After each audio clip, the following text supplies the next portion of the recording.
जमशेद साहब पाकिस्तान मुस्लिम लीग जिसके बारे में कहा जाता था कि बड़ी स्लो और बड़ी खामोश बैठी हुई है, अब बड़ी मुतहरक है। मुख्तलिफ शहरों में एक ही दिन में जलसे कर रही है, कहीं मरीम नवाज हैं, कहीं शहबाज शरीफ साहब हैं, कहीं कुछ बड़े तेज़ी आ गई है। आज जनूबी पंजाब के इलाके राजनपुर में मियाँ मोहम्मद शहबाज शरीफ साहब ने खिताब किया और इज्तिमा भी बहुत बड़ा था।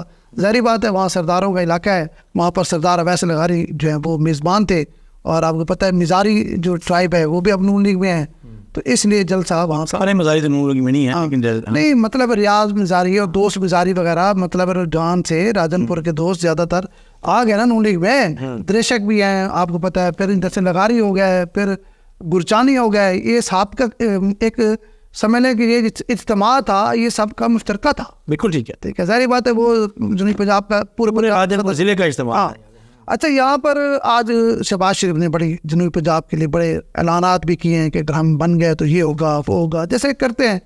अच्छा, यहाँ पर इनके जो उम्मीदवार हैं, ख़ासतौर पर राजनपुर शहर की बात कर रहे हैं, शहर का हल्का है NA-188। यहाँ पर डॉक्टर हफीज़ दृशक साहब पाकिस्तान मुस्लिम लीग के उम्मीदवार हैं, और इनके मद्दे मुकाबला हैं अहमद अली दृशक साहब जी, जो बज़ाहिर अभी तक तो नहीं लग रहा कि वो मुकाबला कर पाएँ। उनको अगर नसरुल्लाह दृशक और मीना जाफर लगारी साहबा की जो है ना सपोर्ट हासिल है, इसलिए शायद मुकाबले में हम डिस्कस कर लेते हैं। लेकिन अगर वैसे देखा जाए, क्योंकि ये बाहर से आए हैं, अहमद अली दृशक साहब, हफीज़ दृशक साहब जो है वो राजनपुर सिटी से हैं, मतलब उसका ताल्लुक उस इलाके से है। तो आज इस जलसे के हवाले से आप क्या कहेंगे? देखिए, जलसे के हवाले से तो ज़ाहिर है जो हमारी बात हो रही है दोस्तों से, वो ये कह रहे हैं कि इस जलसे की वजह से डॉक्टर हफीज़ दृशक साहब को सियासी तौर पे बड़ा फ़ायदा हुआ है, और उनकी जो सियासी ताकत है वो बड़ी है, उन्होंने अपने पार शो की है।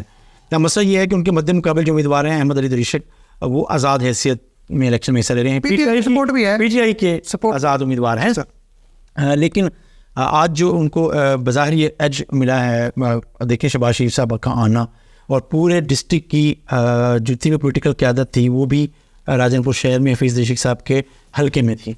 एक दूसरी बात यह है कि इसके साथ साथ देखिए अहमद अली दृशक साहब को, जो आपने जैसे बात की कि जी सपोर्ट हासिल है किसी हद तक नसरुल्लाह दृशक साहब की, और बज़ाहिर नहीं, मैं बता रहा हूँ अभी बज़ाहिर मैंने किसी हद तक साहब ने कंपेन नहीं की, मैंने किसी हद तक कहा है, और इसी तरह मैं किसी हद तक इसलिए कह रहा हूँ कि वो निकल नहीं रहे कहीं भी, नसरुल्लाह दृशक साहब कहीं खुल कर भी नहीं आए, कहीं उन्होंने कॉर्नर मीटिंग भी नहीं की, कहीं उन्होंने जलसा भी नहीं किया। ऐसे तो अहमद अली दृशक को, वो जो हमारे दोस्त कह रहे हैं, को अहमद अली दृशक को जितना फ़ायदा दृशक साहब का या मीना लगारी का पहुंचना चाहिए था, वो नहीं पहुंच पा रहा, वो उनको नहीं पहुंचा। और वो कोई मिसाल देते हैं कि जी आज भी चौधरी आसिफ साहब हैं, कोई बड़ी ताकत हैं जो दृशक साहब के साथ थे, और लेकिन वो इन्होंने आज डॉक्टर हफीज़ दृशक साहब की तरफ चले गए हैं। और भी जो धड़े हैं जा रहे हैं, दृशक साहब के जो मेन धड़ी सी कोर्ट मिशन में भी कहा जाता है कि वो धड़े भी उधर शामिल हैं। ठीक बात, तो हफीज़ दृशक साहब इस वजह से उनको एज मिल रहा है। अच्छा, यहाँ पर मैं आपको थोड़ा सा इनकी विंग्स जो है ना उन पे थोड़ा सा डिस्कस कर लूँ। इसके 2 सूबाई असम्बली हल्के हैं, एक 3 बनते लगते हैं, PP 294 और PP 295। जी, PP 294 में परवेज़ इकबाल गुरचानी साहब हैं,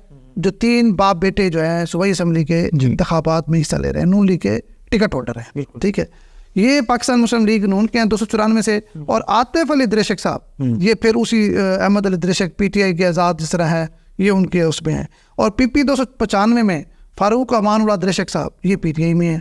अच्छा, मतलब ये है कि अहमद अली दृशक का विंग मजबूत है, इतना कमज़ोर नहीं है वो। आप वाली बात, अगर नसरुल्लाह दृशक साहब खुल के कैंपेन चला लेते तो ये मैच फंस सकता है।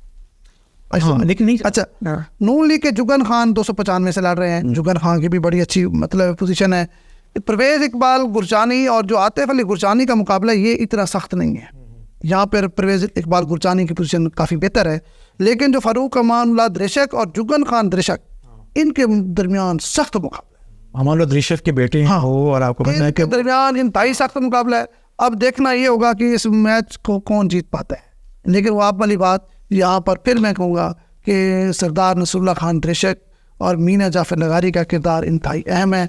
अगर उन्होंने अगले 2-4 दिन में कैंपेन ना की, ज़ाहिर बात है अब टाइम थोड़ा है, तो फिर ये टाइम फिर मैच निकल जाएगा, फिर पाकिस्तान मुस्लिम लीग यहाँ इस हल्के में बड़ी स्ट्रॉन्ग। हाँ, अभी तक ये बताया जा रहा है कि हफीज़ दृशक साहब को एज मिल गया है काफ़ी बड़ा, और वो इस हल्के में आज के जलसे के बाद डॉक्टर दृशक की अपनी पोजीशन देखे, और मर्जी हम कहते रहे अहमद दृशक का और डॉक्टर हफीज़ दृशक का मुकाबला वहाँ बनता ही नहीं था।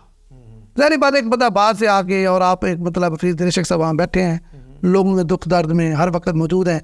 वैसे तो अहमद अली दरिश जिस हल्के से लड़ते रहे हैं 2 बार मुंतखब हुए हैं, वहाँ पर भी उनकी पोजीशन बड़ी ख़राब है। ये तो बहुत दूर से आके लड़ रहे हैं ना, जहाँ वो लड़ते रहे हैं 10 साल लोगों की खिदमत नहीं है, पर ऐसे में कंपेन चल के मैं कर भी नहीं रहे, और ज़्यादातर उनका फोकस राजलपुर वाली सीट पे है।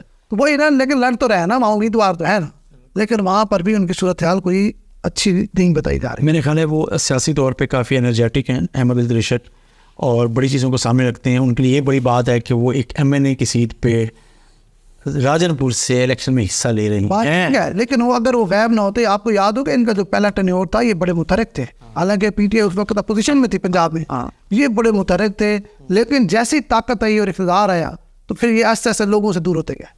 ये शायद उनको जो नुकसानी से शायद उन्होंने अपना हल्का भी तब्दील किया, इससे जो आप अगर कह रहे हैं। तो अभी मेरा ख्याल है कि लगता है ऐसे है कि मुस्लिम लीग नवाज को इस सीट पर काफ़ी एक बात और भी है कि जो मुस्लिम लीग का रुख है जनूबी पंजाब की जानिब, ये 4था-5वां जलसा कर रहे हैं। आपको पता है रोज़ाना की बुनियाद पर अब शेड्यूल्ड है इनके जो जलसे हैं। अब देखते हैं मजीद जनूबी पंजाब में किन किन इलाकों में मुस्लिम लीग जो है वो जलसे करती है और किस कदर वो कामयाब